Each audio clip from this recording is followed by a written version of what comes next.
વિદ્યાર્થી મિત્રો, સંકલ્પા વિદ્યાલયની અંદર આપનું હાર્દિક સ્વાગત છે। આપણે ભણીએ છીએ ધોરણ 9 ગણિત, જેની અંદર પાઠ નંબર 9 સ્વાધ્યાય 9.3 નો દાખલા નંબર 3 સાબિત કરો કે સમાંતર બાજુ ચતુષ્કોણના વિકર્ણો સમાન ક્ષેત્રફળવાળા ચાર ત્રિકોણમાં વિભાજિત કરે। આપણે એક સમાંતર બાજુ ચતુષ્કોણ એબીસીડી દોરી લીધો, એ બી સી અને ડી। ધોરણ પાઠ નંબર 8 માં શીખ્યા હતા કે જ્યારે સમાંતર બાજુ ચતુષ્કોણ હોય એના વિકર્ણો તમે દોરો ને, એ વિકર્ણો એકબીજાને સરખા બે ભાગની અંદર વિભાજિત કરે। મતલબ કે આપણે આ અહીંયા જો એનું એકબીજાનું છેદ બીજું નામ એમ આપી દઈએ તો સી થી એમ નું માપ ને એમ થી એ નું માપ કેવું હોય? સરખું। એમ થી ડી નું માપ ને એમ થી બી નું માપ કેવું હોય? સરખું। મતલબ કે સરખા દુભાગ્ય છે। તો આપણે આ બાબત સાબિત કરશે 1 2 3 ને 4 ત્રિકોણ જે બને ને, ત્રિકોણ નંબર 1 2 3 અને 4, આ ચારે ચાર ત્રિકોણનું ક્ષેત્રફળ કેવું છે? સમાન છે, એવું આપણે સાબિત કરવાનું છે। તો સમાંતર બાજુ ચતુષ્કોણના વિકર્ણો એકબીજાને દુભાગે। સમાંતર બાજુ ચતુષ્કોણ એબીસીડી માં એસી અને બીડી વિકર્ણો એકબીજાને એમ બિંદુમાં છેદે। આ વસ્તુ આપણને આકૃતિમાં આપેલી છે। હવે આપણે એમ પણ લખી શકીએ કે એમ થી એ નું માપ ને એમ થી સી નું માપ, એમ એ નું માપ અને એમ થી સી માપ સરખું છે, એવી રીતે એમ થી ડી નું માપ અને એમ થી બી નું માપ સરખું છે।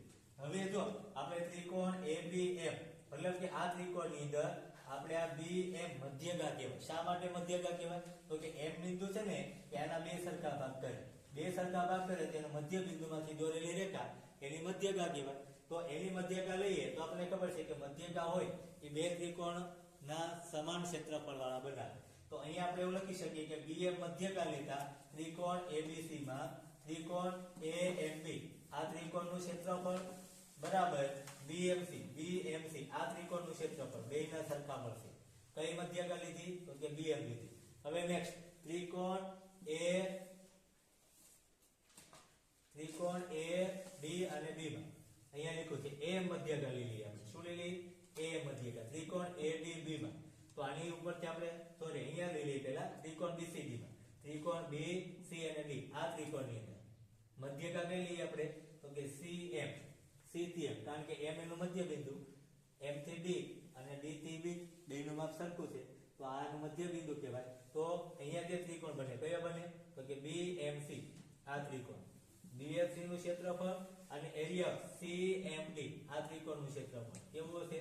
તો કે સરખું છે। તેવી રીતે ત્રિકોણ એડીસી માં આપણે મધ્યગા લઈ લઈએ ડીએમ, તો ડીએમ મધ્યગા લેતા ડીએમસી, આ ત્રિકોણનું ક્ષેત્રફળ અને એએમડી, આ ત્રિકોણનું ક્ષેત્રફળ સરખું હોય। જે અહીંયા લખ્યું કે એડીએમ અને એરિયા ઓફ સીડીએમ, આ બંને ત્રિકોણના ક્ષેત્રફળ સરખા હોય। તેવી રીતે ત્રિકોણ એડીબી લેતા આ બંને ત્રિકોણના ક્ષેત્રફળ મતલબ કે એડીએમ અને એએમબી, એડીએમ અને એએમબી। તો તમે વિચારો કે એએમબી બરાબર બીએમસી છે, પણ બીએમસી બરાબર સીડીએમ છે, પણ સીડીએમ બરાબર એડીએમ છે, પણ એડીએમ બરાબર એએમબી છે, એએમબી બરાબર તો કે બીએમસી છે।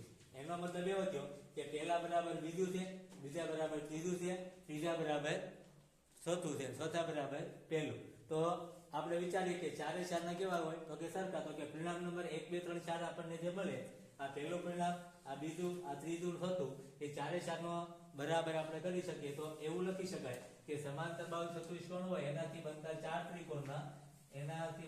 ત્રિકોણ કોના બને છે? કોનાથી? તો કે વિકર્ણોથી। ને તે કેવા હોય? તો કે સમાન ક્ષેત્રફળ વાળા ચાર ત્રિકોણમાં વિભાજિત કરે છે।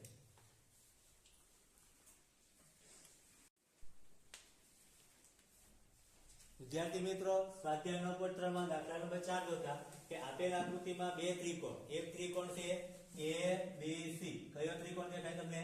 એબીસી, અને બીજો ત્રિકોણ છે એડીબી। તો એના માટે બે માટે આપણે એબીએબી સામાન્ય પાયા ઉપર આવેલા છે એવું આપણને કીધું।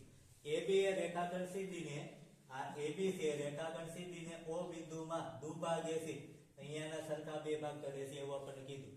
તો આપણે સાબિત કરવાનું છે કે એરિયા ઓફ એબીસી ઉપરનો ત્રિકોણ, એરિયા ઓફ એબીડી નીચેનો ત્રિકોણ, બંનેનું ક્ષેત્રફળ કેવું છે? તો કે સમાન છે એવું આપણે સાબિત કરવાનું છે। તો અહીંયા આપણે બે રીતે સાબિત કરીશું। પહેલું છે કે જો ભાઈ એ માંથી તમે એક સમાંતર રેખા દોરો, કોને સમાંતર રેખા દોરવાની? સીડી ને। તો આ બે સમાંતર રેખા હોય અને આ બાજુ બનતા બે ત્રિકોણ કયા? એઓસી અને એઓડી, આ બે બનતા ત્રિકોણ એ સમાંતર રેખાની વચ્ચે અને એક જ પાયા સીડી ઉપર આવેલા હોય તો આપણે કહી શકીએ area of AOC area of AOD. અને જો તમારે આમ ન કરવું હોય તો તમે આમ પણ કહી શકો કે ત્રિકોણ ADB એના માટે આપણે OA શું લઈ શકીએ મધ્યગા કારણ કે આ બે સરખા ભાગ થતા હોય તો આ OA નો મધ્યગા કહેવાય તો પણ બે ત્રિકોણનું ક્ષેત્રફળ કેવું રહે સરખું તેવી જ રીતે આ બાજુ પણ કે ભાઈ તો પાયો આપણે કયો લઈએ તો કે CD અને B માંથી જો એક સમાંતર રેખા દોરવામાં આવે તે CD ને સમાંતર છે CD ને સમાંતર રેખા અને એક જ પાયા CD ઉપર આવેલા બે ત્રિકોણ એક જ પાયા ઉપર એટલા માટે કહી શકાય કે O થી C નું માપ ને O થી D નું માપ સરખું છે શા માટે સરખું છે તો O છે ને એ આ CD નું મધ્ય બિંદુ છે એટલા માટે એક જ પાયો ગણી શકાય તો આપણે કહી શકાય કે બેયનું ક્ષેત્રફળ સરખું છે કોનું કોનું કારણ કે BOC અને BOD તો એરિયા ઓફ BOC બરાબર એરિયા ઓફ BOD હવે આને કહી દઈએ પરિણામ નંબર 1 અને આને કહી દઈએ પરિણામ નંબર 2 આ જે મેં એરિયા ઓફ સમાંતર રેખા દોરીને સાબિત કર્યું એ તમે અહીંયા મધ્યગા લઈને પણ સાબિત કરી શકો કે ત્રિકોણ DBC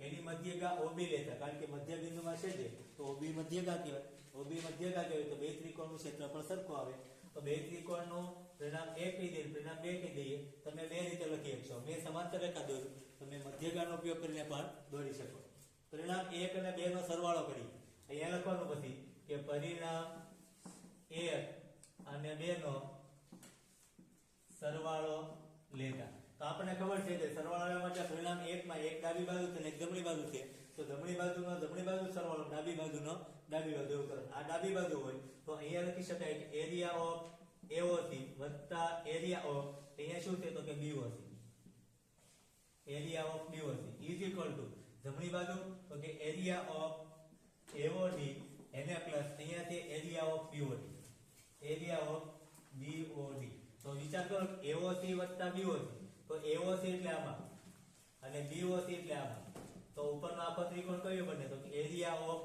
ABC is equal to AOD આ AOD આમાં અને BOB અથવા BOD એટલે આમાં આખો ત્રિકોણ કયો બને છે એરિયા ઓફ ADB જે આપણે સાબિત કરવાનું હતું તે તો વિદ્યાર્થી મિત્રો સમાંતર રેખા દોરીને અથવા મધ્યગા દોરીને પણ આને સાબિત કરી શકશો આગળ આ દાખલાઓ તમારે ગણી લેવાના છે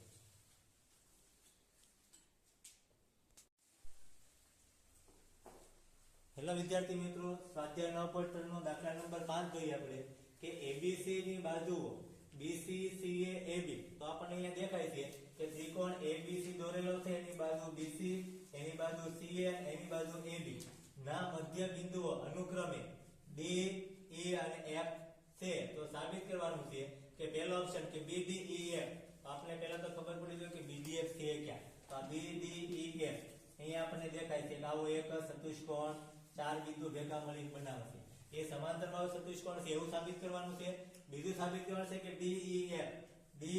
DEF આ વચ્ચેનો જે ત્રિકોણ છે એનું ક્ષેત્રફળ ABC ના ક્ષેત્રફળ કરતા ચોથા ભાગનું છે અને ચોથું સાબિત કરવાનું છે કે BDEF નું ક્ષેત્રફળ એ ABC ના ક્ષેત્રફળ કરતા અડધા ભાગનું છે તો ઓપ્શન નંબર 1 આપણે સાબિત કરીએ કે ભાઈ ત્રિકોણ ABC માં આ E અને F કયો બિંદુ તો કે E અને F એ અનુક્રમે C થી A અથવા A થી C અને A થી B એના મધ્ય બિંદુ હોય તો એ શું હોય તો કે BC ને સમાંતર હોય પ્રકરણ નંબર 8 માં એવું હતું કે એકના મધ્ય બિંદુમાંથી બીજી રેખાને સમાંતર એ ત્રીજી રેખાને દુભાગી અથવા ત્રીજી રેખાના મધ્ય બિંદુમાંથી પસાર થાય તો અહીંયા તો ઓલરેડી મધ્ય બિંદુમાંથી પસાર હોય એ ત્રીજી રેખાને કેવું હોય સમાંતર હોય તો એનો મતલબ એવો થયો કે EF છે એ BC ને સમાંતર છે EF કોને સમાંતર છે BC ને તો મેં પહેલા એવું લખ્યું કે EF સમાંતર BC તો જો ભાઈ આ EF છે BC ને સમાંતર હોય તો આ EF છે BD ને સમાંતર પણ ન હોય તો કે હા તો મેં લખી નાખ્યું કે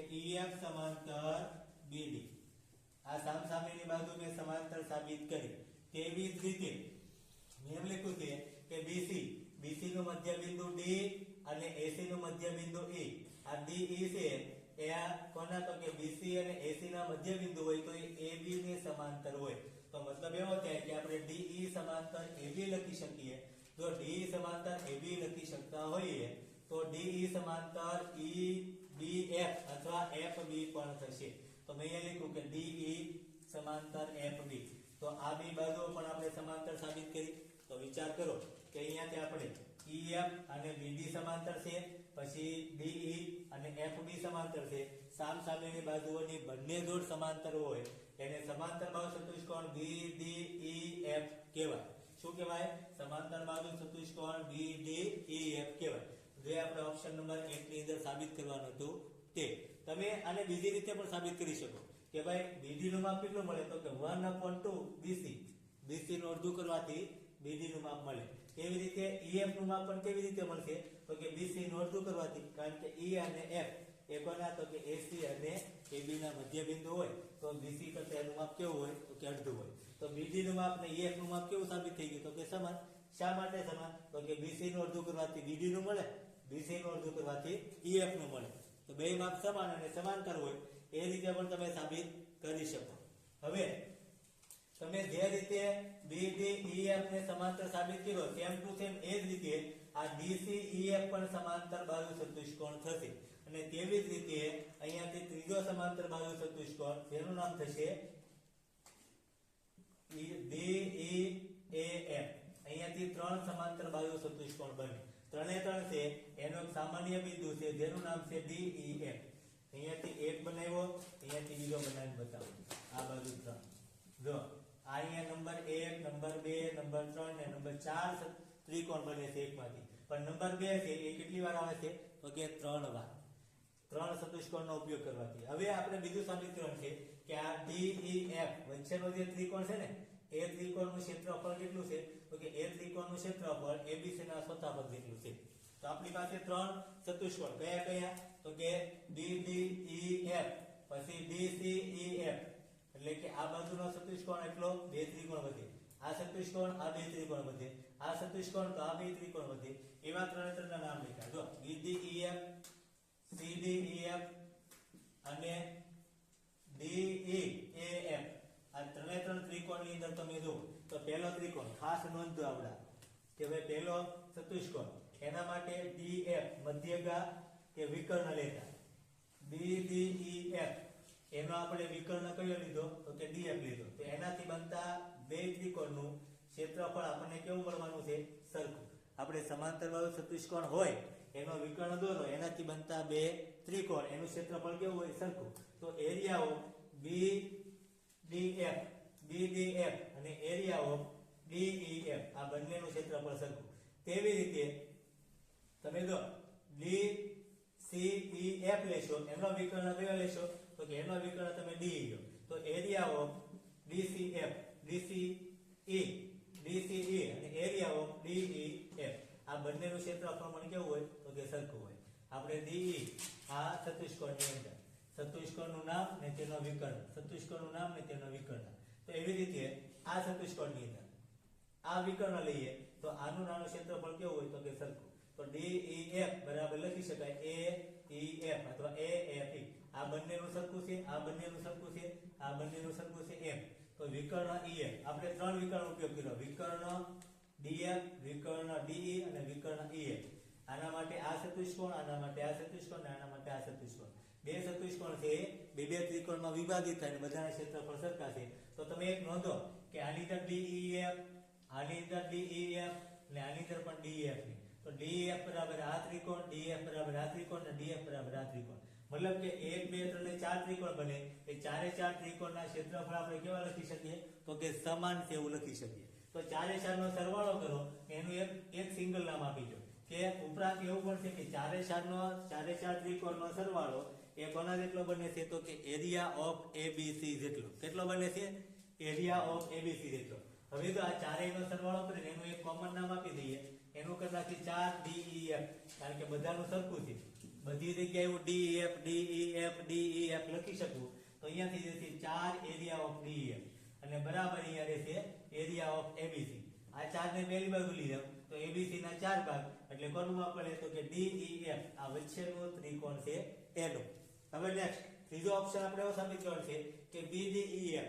તો BDEF એટલે શું તો કે આ BDEF આ બે ત્રિકોણને તમે ભેગા કરશો ને એટલે BDEF નું ક્ષેત્રફળ મળશે. તો મેં અહીંયા લખ્યું છે. શું લખ્યું છે તો કે આ ત્રિકોણ પ્લસ આ ત્રિકોણ એટલે મેં BDEF નું ક્ષેત્રફળ એટલે 2 એરિયા ઓફ DEF આ ત્રિકોણનું ક્ષેત્રફળનું 2 ગણું કરું તો આપણને આ ચતુષ્કોણનું ક્ષેત્રફળ મળે. 2 એરિયા ઓફ DEF મતલબ કે આ જે વૈશ્યનો ત્રિકોણ છે ને એનું તમે 2 ગણું ક્ષેત્રફળ કરો એટલે આ ચતુષ્કોણનું મળી જાય. તો એ ચતુષ્કોણની અંદર એરિયા ઓફ DEF બરાબર તો અહીંયા આપણે આપેલું છે તો તમને દેખાય કે એરિયા ઓફ DEF બરાબર 1/4 ABC. તો ABC 1/4 ABC આપણે અહીંયા મૂકી દઈએ અને અહીંયા 2 આગળ તો હતા તો 2 વડે ભાગો એટલે 2 વધે તો 1/2 એરિયા ઓફ ABC કોના બરાબર તો કે એરિયા ઓફ BDEF. આ થઈ ગયો આપણો ત્રીજો ઓપ્શન. તો વિદ્યાર્થી મિત્રો દાખલો ખાસ ગણજો, અઘરો નથી, સિમ્પલ છે પણ થોડો લેન્ધી છે. એનાથી આગળ ગણીએ દાખલાઓ.